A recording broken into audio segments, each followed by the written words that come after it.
지역의 이슈를 만나는 시간 헬로 이슈 토크 시작합니다. 반려동물을 키우는 가구가 늘어나고 있는 만큼 관련 사건, 사고도 많이 발생하고 있습니다. 최근 5년 동안 전국에서 발생한 개물림 사고는 11,000건이 넘는다는 통계도 나왔는데요. 이 시간 이슈 토크에서는 개물림 사고와 함께 반려동물 보호법과 관련 사업까지 짚어보겠습니다. 이정구 시사 리포터와 함께합니다. 안녕하십니까? 안녕하십니까? 네, 반갑습니다. 우선 개물림 사건부터 좀 살펴볼 텐데요. 지난해 7월이었죠. 목줄이 풀린 개가 8살 남자아이에게 달려들어서 크게 다치는 사고가 있었습니다. 관련해서 자세한 내용 좀 짚어주시죠. 네, 너무 안타까운 사건이었죠. 지난해 울산의 한 아파트 단지에서 8살 난 아이가 목줄이 풀린 채 돌아다니던 개에 물려서 크게 다친 사건이 있었습니다. 사건 당시 영상을 보면 개가 아이의 목이랑 등을 굉장히 집요하게 물었고요. 지나가던 택배기사가 말려서 겨우 이렇게 제지를 할 수가 있었는데요. 이렇게 약 2분 동안 공격을 당한 아이는 봉합 수술과 동시에 또 입원 치료까지 받게 되는 그런 사건이 있었습니다. 이런 사건이 일어난 이후에 울산시는 재난과 또 개물림 사고들로부터 주민들을 보호하기 위해 국민안전보험 보장 범위를 확대한 사례까지 있었습니다. 일단 반려견에 대해서 견주들은 우리 아이는 물지 않아요라는 인식이 좀 큰 것 같습니다. 네, 개 목줄을 그래서 하지 않는 경우가 많은데요. 개물림 사고 중에 적지 않은 경우가 아무리 주인에게는 온순한 개들이라고 할지라도 타인에게 갔을 때는 공격성을 보이는 경우가 참 많습니다. 네. 그래서 타인에게는 위험할 수 있으니 반드시 목줄이랑 가슴줄을 해야 된다는 점 저는 꼭 강조를 드리고 싶고요. 또 만일 목줄 착용을 하지 않아서 개가 타인을 물어뜯는 경우에는 형법상의 과실치상 범죄가 적용이 될 수 있습니다. 따라서 울산 남자아이 개물림 사건도 경찰이 현재 견주를 이제 범죄로 입건을 하기도 했는데요. 반려견의 경우에는 견주에게는 굉장히 좋은 친구이긴 하지만 또 노약자나 어린 아이들에게는 생명을 위협할 수도 있는 그런 위험한 존재로까지 갈 수 있다는 점, 이런 점을 좀 여실하게 보여주는 사건이 아니었나 싶습니다. 앞서 말씀드린 목줄 착용과 같은 안전조치를 철저하게 이행을 하셔야겠고요. 또 관계 당국도 적극적인 단속에 나서서 이런 반려동물의 안전 문화가 자리 잡아야 하지 않을까 싶습니다. 네, 목줄 착용은 가장 기본적인 예절인 만큼 반드시 지켜줘야 될 것 같은데요. 네. 그런데 만약에 개물림 사고가 발생했을 경우에 견주를 상대로 손해배상 청구도 가능한가요? 네, 가능합니다. 실제로 지난해 12월에 대구지법에서 반려견에게 입마개를 씌우지 않아서 사람을 다치게 한 혐의로 그 기소된 A씨에게 벌금 400만 원을 선고를 한 사례가 있었습니다. A씨는 지난해 10월에 경북 청도군에서 대형견이자 반려견인 셰퍼트를 데리고 갔다가 그 산책을 하다가 목줄을 놓쳤는데요. 네, 그런데 셰퍼트는 길을 가던 그 B씨에게 달려들어서 옷소매를 물어뜯고 또 다리 골절과 같은 전치 12주의 상해를 입혔습니다. 네, 이에 재판부는 반려견에 의한 것 외에는 산책 중인 피해자가 가해진 외력이나 다른 상황들이 없었기 때문에 그래서 피고인의 주의 의무 위반으로 피해자가 상해를 입었음을 인정을 한다면서 선고를 하기도 했습니다. 네. 이제 문제는 상처가 얼굴에 남을 경우에는 이것이 평생 갈 수도 있다는 게 좀 문제가 될 수도 있는데요. 그렇죠. 네, 법적으로는 외상이 노동 능력을 상실을 초래할 수 있으면 이것을 변제하게끔 이렇게 하고 있습니다. 그래서 만약에 예를 들어서 65세 정년까지 이분께서 일을 할 수 있다고 하고 예상 수익이 1억이라고 한다면요. 이 노동 능력 상실률이 한 10%라고 한다면 손해배상 청구로 10%인 1,000만 원 정도를 손해배상 청구를 할 수 있는 그런 상황이라고 볼 수 있겠습니다. 네, 그리고 결국 치료비에다가 정신적 고통에 대한 위자료, 또 노동 능력 상실이 있을 경우에는 장래 수익까지 소급을 해서 다 청구를 할 수 있고요. 또 이에 더해서 부모 또한 아이의 손해와는 별도로 본인들이 받은 정신적인 손해까지도 견주에게 위자료를 청구할 수 있는 그런 상황입니다. 네, 혹시나 이런 개물림 사고가 발생이 될 경우에는요, 전문가들은 초동수사랑 초동 대처가 가장 필요하다고 그렇게 이야기를 하고 있는데요. 상처가 나거나 이러면은 이런 부위에 따라서 사진을 찍어 놓고 이런 초반 대응을 잘해야 하고요. 또 사건이 발생하면 즉시 변호사와 상담을 해서 그때그때 맞는 권리 보호 수단을 이용해야 된다고 이야기를 하고 있으니까요. 참고해 주셨으면 좋겠습니다. 네, 그렇다면 견주와는 또 별개로 개에 대해서는 어떤 조치를 취할 수 있을까요? 네. 앞서 이제 울산 개물림 사건을 사례로 들었으니까 이 사례를 계속 확대를 시켜서 보자면요. 네. 최근 이 반려견을 어떻게 할 것인가를 두고 좀 의견이 분분했었습니다. 네. 네, 검찰과 경찰이 견해를 달리해서 논란이 되고 있는데요. 그 경찰은 사고견은 안락사 시켜야 한다라고 이야기를 하고 있고 또 검찰은 위험 발생에 염려가 있는 압수물로 보기에는 조금 적합하지 않다라는 취지로 보안 수사 지휘를 하면서 안락사가 되지는 않은 상황입니다. 이 초등학생 아이를 물었다기보다는 거의 잡아먹을 듯이 2분 동안 막 물어뜯고 이런 상황이었는데요. 이것만 보아도 좀 걔는 위험 발생에 염려가 있는 압수물로 보아야 하지 않느냐라는 이런 시민들의 의견도 있었고 누리꾼들의 의견들도 많았습니다만 하지만 검찰의 법 해석에 있어서는 다소 이런 국민들의 법 감정이나 좀 상식과는 조금 동떨어져 있다는 이런 비판들도 많이 있는 그런 상황입니다. 제가 보기에도 조금은 고려하지 않은 것 같은 그런 느낌이 들고요. 또 만약 또 다른 사례가 있어서 이것이 좀 위험하다고 그런 위험 발생 염려가 있다는 압수물로 판단이 된다면 안락사를 조치를 취할 수도 있기 때문에 견주 여러분들께서는 조금 그 경각심을 가지고 생활을 해주셔야 될 것 같습니다. 따라서 좀 반려견들에게 목줄을 차는 것과 같은 이런 안전조치를 취하는 것은 무엇보다도 타인에게 손해를 끼치지 않기 위함도 있지만요. 내 견을, 나의 반려견을 조금 더 보호할 수 있는 그런 취지의 그런 보호가 될 수도 있으니까요. 네. 이 점을 좀 기억하시면 좋겠습니다. 네, 그리고 또 간혹 언론에서 이 개물림 사고로 인명피해까지 발생했다라는 안타까운 사건들을 좀 접한 적이 있습니다. 네. 이런 사고를 예방하기 위해서 반려견 기질평가가 주목을 받고 있다고 하는데요. 자세한 내용 좀 짚어주시죠. 네, 반려견 기질평가는 개가 타고났거나 혹은 생후에 습득한 그런 공격성에 대해서 숨겨진 그런 공격성을 찾아내는 방법입니다. 네. 한마디로 요약을 하자면 반려견에 대한 공격성 테스트라고 보시면 되는데요. 앞서도 말씀드렸지만 반려견을 기르는 대부분의 반려인들은 우리 개는 순하다. 다른 사람은 물지 않는다. 이렇게 생각해서 개물림 사고에 있어서는 조금 보호자들이 사람을 물 거라고 상상하지 않았다고 이렇게 이야기하고는 합니다. 네. 이처럼 말하는 이유는 반려인들이 자신의 개를 숨겨진 공격성을 파악하지 못하고 있거나 또 이런 수준을 알지 못하기 때문에 어쩔 수 없는 상황인 것 같은데요. 기질평가를 함으로 인해서 이런 공격성의 수준을 알 수 있고 또 사고를 예방하고 또 적절한 교육을 시킴으로 인해서 피해를 방지할 수 있는 그런 테스트라고 할 수 있겠습니다. 네, 반려견 키우시는 분들 이 사고를 방지할 수 있는 이런 테스트가 있다는 걸 알아두면 좋을 것 같습니다. 네, 맞습니다. 네, 그런데 현재 이 반려견 기질평가가 외국 프로그램을 사용하고 있다고 하는데요. 네. 최근에는 또 한국형 검사법을 개발 중이라고 하네요. 네, 맞습니다. 기질평가는 개물림 사고를 예방할 수 있는 강력한 수단이라고 볼 수 있겠는데요.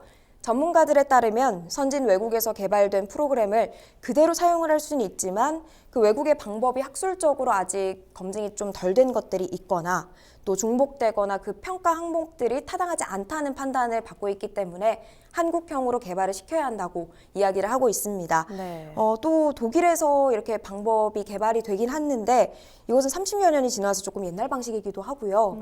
그래서 테스트에 너무 많은 인원과 공간도 필요하고 비용도 많이 들어가서 우리가 그대로 적용하기에는 조금 좀 적합하지 않지 않나 이런 의견들이 나오고 있습니다. 네. 또한 미국에서도 이런 기질평가 자료가 있지만 그 유기견들을 입양하기 위한 자료로 사용하게 있기 때문에 우리나라한테서는 조금 다양성이 부족하다고 볼 수 있겠습니다. 따라서 이런 현재 단점을 보완하고 공격성을 좀 더 정확하게 파악할 수 있도록 한국형 개발을 마련한다면 이렇게 된다면 우리도 조금 더 마음 놓고 활동을 할 수 있겠고요. 또 반려견들 또한 활동의 범위가 높아지지 않을까 이렇게 생각해 봅니다. 네, 이어서 반려동물 관련된 사업들도 좀 살펴보겠습니다. 반려동물 인구 1000만 시대를 맞은 만큼 관련 사업이 계속해서 확장해 나가고 있는데요. 네. 대표적으로 반려동물 장례식장이 있습니다. 네. 그런데 365일을 운영을 해도 부족한 상황이라고 하는데 어떤가요? 네, 현재 반려동물 장례식장은 전국에 60여 곳이 있는데요. 네. 그마저도 좀 수도권에 집중이 되어 있는 모양입니다. 네, 그래서 소도시랑 지방이 반려인들의 접근성이 많이 떨어지는 게 현실이고요. 법적으로 동물의 사체는 사실 폐기물로 분류가 됩니다. 네, 그래서 장례식장의 접근성의 어려움과 비용들 여러 가지 문제가 있다 보니까 반려동물을 그냥 쓰레기 봉투에 버리거나 불법 매립을 한다던가 뭐 투기를 하다 보니 심각한 좀 환경 오염에 직면을 하고 있는 상황입니다. 네, 그래서 반려동물 장례식장이 좀 부족한 이유를 좀 살펴보면요. 장례식장 자체가 기피 시설로 좀 분류가 돼 있지 않습니까? 그렇죠. 네, 그래서 우리 동네에 들어오는 것은 좀 꺼려하고 네. 아무래도 다른 동네에 지었으면 좋겠다고 막 투쟁까지도 하고 이런 상황이라서 이것을 유치하고 싶어도 지역민의 반대로 유치할 수가 없는 상황이고요. 또 그리고 두 번째 이유를 좀 든다고 하면 비용이라고 생각합니다. 실제로 반려동물 장례식장에서 바가지 요금을 냈다고 하는 견주들의 불만이 제기가 되고 있고요. 네. 보통 사람을 화장하면 비용이 한 40만 원에서 50만 원 정도 나오게 되는데요. 그 반려동물의 장례식장이 워낙 없다 보니까 그야말로 부르는 게 값이라고 네, 거의 100만 원 이상을 부르는 그런 업체들까지 있을 정도로 네, 이렇게 저도 가격을 듣고는 좀 깜짝 놀랐거든요. 이런 상황이라고 하고요. 그래서 이런 반려동물을 기르는 인구가 점점 더 늘어나는 만큼 반려동물의 장례 사업도 좀 확장할 필요가 있겠고요. 우리의 인식도 좀 확장을 해야 할 때가 아닌가 이렇게 생각됩니다. 네, 말씀을 들어보니까 네. 생각보다 비용이 만만치 않은 것 네. 같은데요. 그런데 지난해 문경에서도 국내 최초로 이동식 반려동물 화장, 찾아가는 장례 서비스를 운영했다고 하는데요. 관련 소식도 좀 짚어주시죠. 네, 반려견의 영부터 장례 그리고 화장 그리고 화장까지 모두 개조 차량 안에서 이루어지는 건데요. 원래 동물을 차량 안에서 화장하는 것은 불법이긴 합니다. 네. 하지만 지난 4월 문경과 경기도 안산의 장묘업체에서 이제 산업통상자원부로부터 국내 첫 규제 샌드박스, 즉 규제 개혁의 승인을 받게 됐습니다. 네. 그래서 비교적 저렴한 비용으로 취약계층도 쉽게 접근할 수 있는 이동식 화장 그리고 장례 서비스가 마련이 된 건데요. 그래서 유기동물과 반려동물의 장례 문화를 좀 변화시킬 수 있을 걸로 좀 주목을 받고 있는 상황입니다. 네. 네, 장례 과정을 조금 설명드리자면 요청이 왔을 때 견주와 업체가 시간과 장소를 조율을 하고요. 또 그래서 추모차를 보내게 됩니다.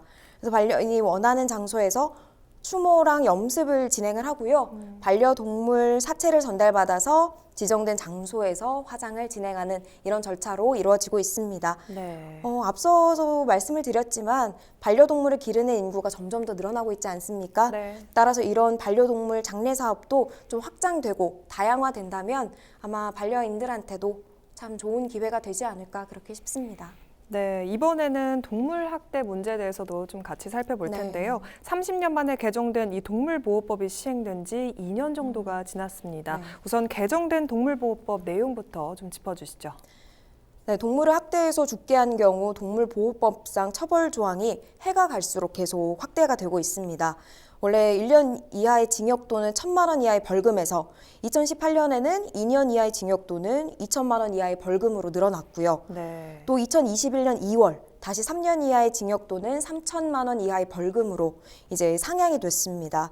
또 그리고 작년 2월부터는 동물보호법 시행규칙 개정안에 따라서 꼭 목줄을 하게끔 산책할 때 사용되는 목줄 또는 가슴줄 길이가 2m 이내로 제한되게 됐는데요. 목줄과 가슴줄 길이 2m 규정을 최초로 위반할 경우에는 벌금 20만 원을 물어야 하고요. 또 2차, 3차 적발할 경우에는 30만 원, 그리고 최대 50만 원까지 부과될 수가 있습니다. 네, 이렇게 동물보호법이 네. 개정이 되고는 있지만 동물학대가 해마다 계속해서 발생하고 있습니다. 네. 이에 경북도에서 동물학대 재발 방지에 나섰다고 하는데요. 관련 내용도 짚어주시죠. 네, 약 한 2년 전에 상주시에서 SUV 차량의 운전자가 차량 뒤에 이제 개를 매달고 끌고 다니다가 죽게 한 그런 사건이 있었습니다. 네. 당시 상황을 고스란히 담긴 그 블랙박스가 공개가 되면서 많은 분들의 분노를 사기도 했었는데요. 저도 이 영상을 보면서 제가 뭐 반려견을 키우고 있지는 않지만 굉장히 네. 안타까운 생각이 들었고요. 또 이렇게 학대하거나 좀 유기하시는 분들이 참 많아졌구나 이런 네. 생각도 들기도 했었습니다. 그리고 최근에는 경북 경산에서 털이 다 밀린 반려견이 몸에 알 수 없는 그런 문양이랑 글씨가 그려져 있고 또 머리에는 큼지막한 큐빅까지 박힌 채로 학대당하는 그런 강아지가 발견되기도 했는데요. 네. 이런 상황에서 이제 동물보호센터는 주인에게 소유권 포기 각서를 진행했고요. 또 치료 후에 강아지를 외국에 입양을 보내기도 했습니다. 네, 이런 사례만 보면 알겠지만 동물 학대 사건이 계속해서 이어지고 있는데요. 네. 따라서 경북도는 동물복지 5개년 계획을 수립을 했습니다. 시군과 합동으로 동물사육 시설 등을 전수 검사해서 미흡한 사항들을 이제 개선하도록 조치하고 있고요. 네. 또 반려동물 인식 개선을 위한 대책을 마련하고 또 유기동물과 동물학대 문제에 많은 관심을 기울이게끔 환경을 만들어주고 있습니다. 이러한 노력과 관심 끝에 경북도가 2021년 기준으로 9,600여 마리의 유기동물을 구조를 했다고 합니다. 네, 참 이건 반가운 소식이었습니다. 네, 그러네요. 네, 그럼에도 동물학대 범죄가 끊이지 않다 보니까요. 자치단체에서도 좀 변화와 도민 인식 전환이 동시에 이루어져야 된다는 그런 지적도 나오고 있는데요. 일부 시군의 동물보호나 동물복지를 담당하는 자리는 마련이 되어 있지만 이를 전담하는 조직이나 기구는 없는 걸로 보입니다.